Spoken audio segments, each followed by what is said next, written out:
Good news good news good news. आपका अपना नया यूट्यूब चैनल फिनोविंग्स आ चुका है। लिंक यहां पर है, क्लिक करें और फाइनेंस की बेहतरीन दुनिया को देखने की कोशिश करें। एक नई वीडियो लाइव हो चुकी है। हेलो एवरीवन, कैसे हैं आप सब और क्या हाल समाचार हैं आपके। देखिए, जिधर देखिए उधर पीएसयू से रिलेटेड, चाहे रेलवे हो या बैंक हो, सारे सेक्टर धमाधम बमाबम चल रहे हैं।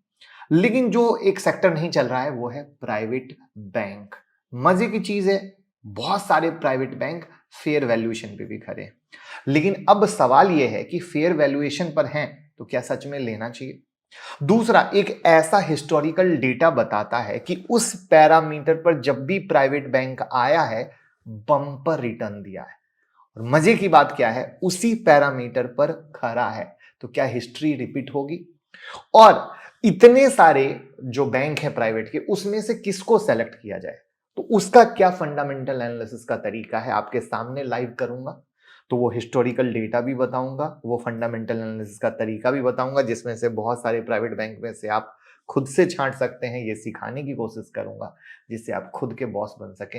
बहुत प्यारी वीडियो है, लास्ट तक देखिएगा पेपर पेन के साथ, जिससे कभी भी प्राइवेट बैंक को देखने का नजरिया हो तो बिल्कुल ये नजरिया रखिएगा, बहुत फायदा होने वाला है। और पहली बार आए हैं तो चैनल को सब्सक्राइब कर लीजिए और वीडियो को लाइक करके मोटिवेट कीजिए। बहुत मेहनत लगती है कंटेंट को बनाने में। प्राइवेट बैंक की फंडामेंटल एनालिसिस शुरू करूं उससे पहले आपको कौन सा प्राइवेट बैंक सबसे अच्छा लगता है? आईसीआईसी, एचडीएफसी, कोटक या कोई और? कमेंट में बताइएगा। दिल से थैंक यू 10 मार्च की क्लास को प्यार देने के लिए। जिन जिन लोगों ने हमारा 10 मार्च का स्टॉक मार्केट क्लास ज्वाइन किया है, मैं मुकुल अग्रवाल प्रॉमिस करता हूं बहुत अच्छे से, प्यार से, बेसिक से एडवांस तक सिखाने वाले हैं और आपको कोई दिक्कत नहीं होगी।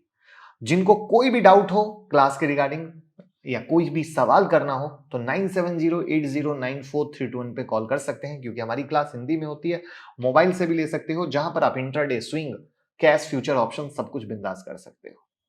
लास्ट 3 साल में देखें तो प्राइवेट बैंक ने सिर्फ 29% का रिटर्न दिया है। दो चार्ट से मैं आपको दिखा रहा हूं। वहीं अगर पीएसयू बैंक से कंपेयर करें तो सेम ड्यूरेशन में क्या हुआ है, पीएसयू इंडेक्स ने 235% का रिटर्न। मतलब अंतर नहीं, महा अंतर है। देखिए, बैंकिंग सेक्टर की जब हम एनालिसिस करते हैं ना, तो हमेशा प्राइस टू बुक वैल्यू को इंपॉर्टेंस देना चाहिए, क्योंकि पीबी रेशियो बैंक के रिस्क को डिफाइन करता है। प्राइवेट बैंक की price to book value ratio के साथ एक बहुत ही यूनिक हिस्ट्री रही है और अभी ऐसा ही कुछ दिखाऊंगा, आपको बताऊंगा जो मैंने कहा था। तो वो हिस्टोरिकल डेटा ये कहता है दोस्त कि price to book ratio private bank index का जब भी 2.5 से नीचे या उसके आसपास रहा है तो प्राइवेट बैंक के इंडेक्स ने गजब का रिटर्न दिया है। मैंने प्राइवेट बैंक का पीबी रेशियो और प्राइवेट बैंक के चार्ट को एनालिसिस किया जब ये डेटा मेरे हाथ में आया। तो अगर आप देखें तो 2009 में पीबी काफी नीचे था और उसके बाद एक साल में 330% का रिटर्न दिया। अगर 2012 में देखें तो पीबी 2.5 के नीचे था और नेक्स्ट ईयर 80% का रिटर्न दिया और उसके बाद बाकी के सेशन में भी सेम वही हुआ। अब आप कहोगे कि सर पीबी वाले चार्ट में 2022 में भी तो 2.5 के नीचे था, तो आपने वो क्यों नहीं लिया? तो वीडियो के स्टार्टिंग में ही आपको बताया था कि लास्ट के 3 साल में प्राइवेट बैंक ने सिर्फ 29% का रिटर्न दिया है, राइट ना, इंडेक्स में। तो अभी भी प्राइवेट बैंक इंडेक्स क्या है, पीबी 2.8 के आसपास है। तो फिर क्या हिस्ट्री रिपीट होने के चांसेस बन रहे हैं? अब एज एन इन्वेस्टर सबसे मुश्किल आती है कि स्टॉक कैसे सेलेक्ट करें, कौन से स्टॉक बेटर वैल्यूएशन पे है। क्योंकि प्राइवेट बैंक इंडेक्स की बात करें तो टोटल 10 बैंक हैं प्राइवेट बैंक इंडेक्स में, जिसमें टॉप में HDFC bank, Axis, ICICI, Kotak जैसे बैंक हैं।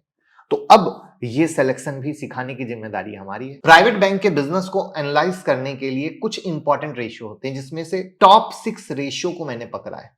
इन शॉर्ट सबको समझ लेते हैं ताकि आपको चीजें क्लियर और आसान रहे और दोबारा भी कभी आप किसी भी स्टॉक के एनालिसिस देखो तो ये 6 फैक्टर को कभी ना भूलो। इसलिए मैंने कहा था कॉपी पेन ले लेना। एलसीआर, बैंक को कुछ सर्टेन अमाउंट अलग रखना होता है जिससे इन फ्यूचर कुछ भी क्राइसिस हो तो वो अपने ऑपरेशन को चला सके। तो ये जितना ज्यादा अच्छा उतना बढ़िया। अब दूसरा है एनआईएम। बैंक का मेन प्रॉफिट होता है ऐसे मार्जिन जो वो इंटरेस्ट से कमाते हैं। सेविंग अकाउंट पे इंटरेस्ट दिया और लोन पे इंटरेस्ट मिला, तो उस इंटरेस्ट के बीच का डिफरेंस हुआ, जितना ज्यादा उतना अच्छा। तीसरा PB, price to book value, इसके बारे में वीडियो के शुरू में ही बताया, जितना कम उतना अच्छा।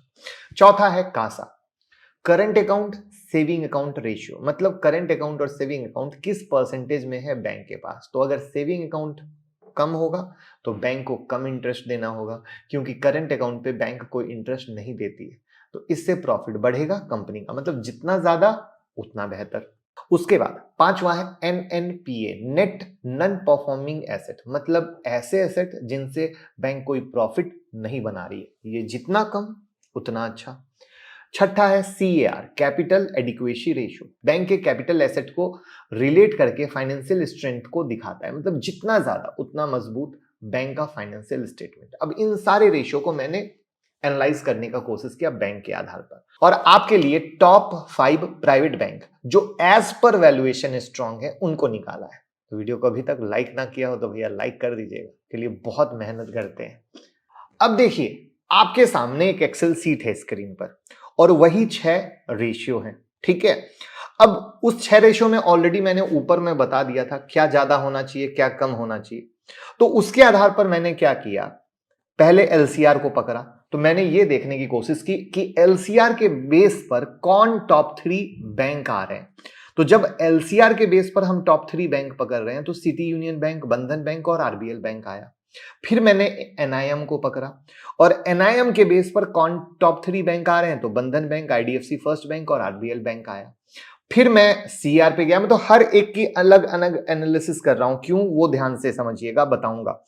अगर CR के बेस पे देखे तो कोटक बैंक, सिटी यूनियन और बंधन बैंक आया। कासा पे आते हो तो Kotak bank, IDFC first bank और एक्सिस बैंक आया। NNPA पे आते हो तो HDFC बैंक, कोटक बैंक और एक्सिस बैंक आया।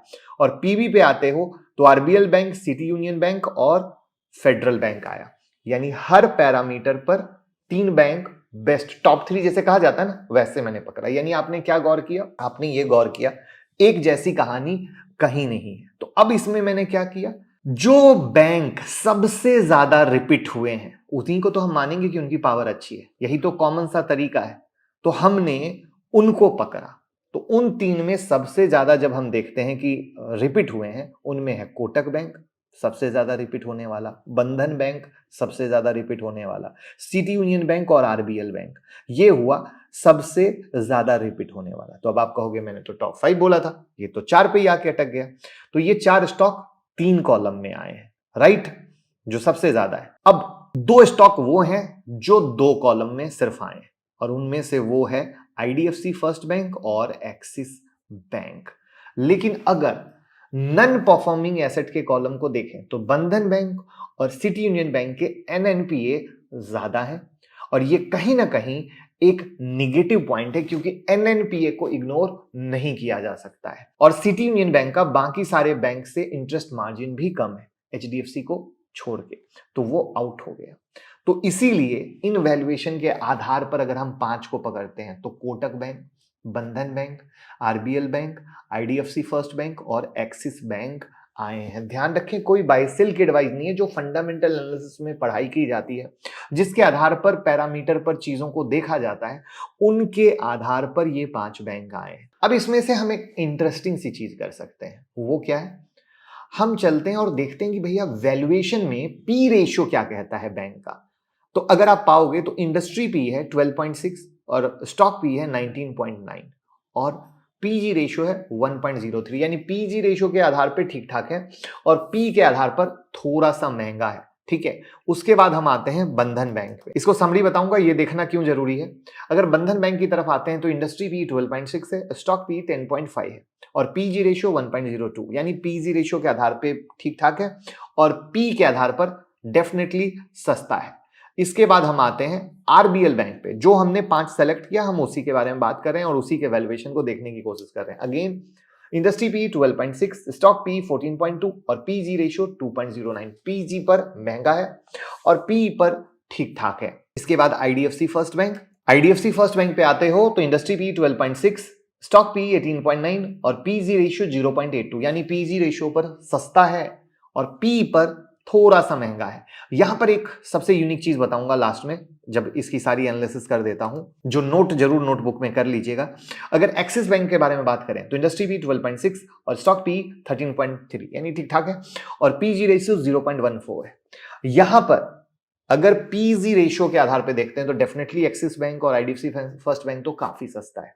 अब यहां पर कहानी क्या है, अगर पीजी रेशियो 1 के नीचे है और अगर पी रेशियो इंडस्ट्री से थोड़ा ऊपर है तो इसको एक पॉजिटिव साइन की तरह लिया जाता है कि नहीं, स्टॉक सस्ता है बट उसकी डिमांड है। तो ये एक सिनारियो काफी एक्सेप्टेबल होता है वैल्यूएशन मोड में देखने में। लेकिन ऐसा नहीं है कि पी रेशियो में बहुत ज्यादा डिफरेंस हो, थोड़ा डिफरेंस यानी थोड़ा स्टॉक पी ज्यादा चल जाता है कि नहीं भैया डिमांड है। तो this is the one point जहां पर हमने एज अ वैल्यूएशन भी, मतलब सिर्फ हमने ये नहीं देखा कि भैया कमाई इनकम के आधार पर क्या कैसे बन रहा है पांचों, पी के आधार पर भी निकाला। तो आप देख पा रहे हो कि हाँ सही में प्राइवेट बैंक नहीं चले हैं, तो उस आधार पर ये वैल्यूएशन भी कहीं ना कहीं उसको जस्टिफाई कर रहे हैं। तो दिस इज द पॉइंट जहां पर ये स्टॉक ये लर्निंग के साथ आपके सामने है। तो कैसी लगी लर्निंग कमेंट में बताइएगा और लोगों के साथ शेयर कर दीजिए और ऐसे ही लर्निंग के लिए फॉलो करते रहिए। Thank you so much.